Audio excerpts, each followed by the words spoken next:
Queen shakes off health fears with stoic body language despite frail appearance.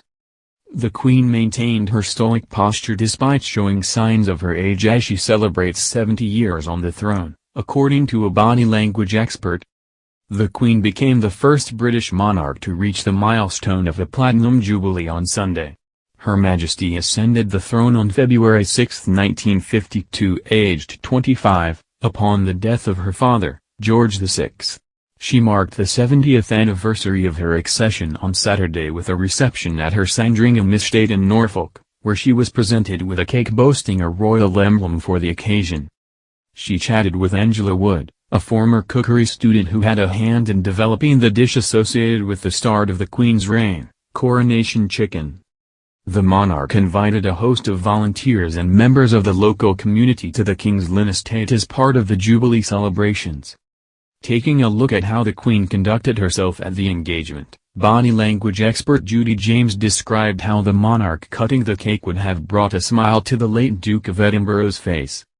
The Queen's husband of over 73 years, Prince Philip, died in April last year. James told Express.co.uk, if ever some poses were missing the smiling and probably chuckling presence of the Duke of Edinburgh it is these, as the Queen prepares to celebrate her Platinum Jubilee without the one person who was at her side 70 years ago when she first became Queen. The humor as he sticks a knife into the cake would not have been lost on him as it is so similar to the moment when the Queen chose to wield a large sword to cut a cake at the Eden Project recently. The looks of shock on the faces of the people around her were similar too, although it is pretty obvious here and back then that being in your 90s does not mean that all sharp objects should be kept out of reach just in case.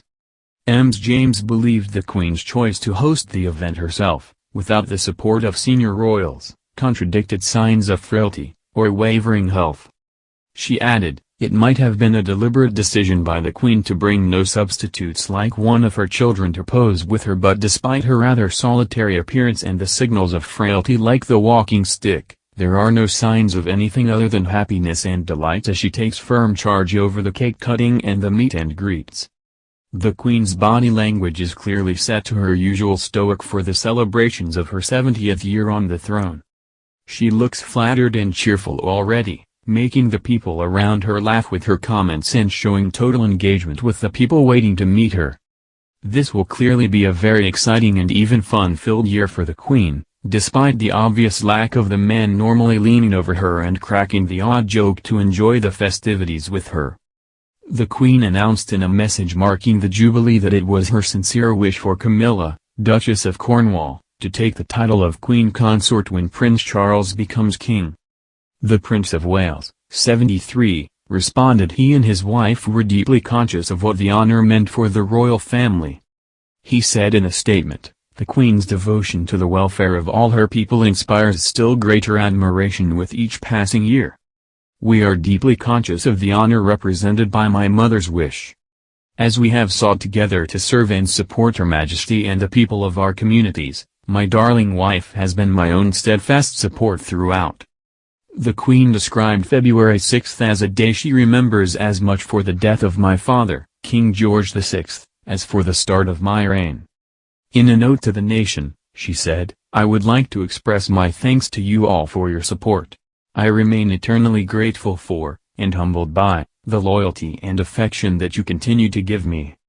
She added, this anniversary also affords me a time to reflect on the goodwill shown to me by people of all nationalities, faiths and ages in this country and around the world over these years. She continued, and when, in the fullness of time, my son Charles becomes king, I know you will give him and his wife Camilla the same support that you have given me.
Grateful for, and humbled by, the loyalty and affection that you continue to give me." She added, "This anniversary also affords me a time to reflect on the goodwill shown to me by people of all nationalities, faiths and ages in this country and around the world over these years." She continued, "And when, in the fullness of time, my son Charles becomes king, I know you will give him and his wife Camilla the same support that you have given me."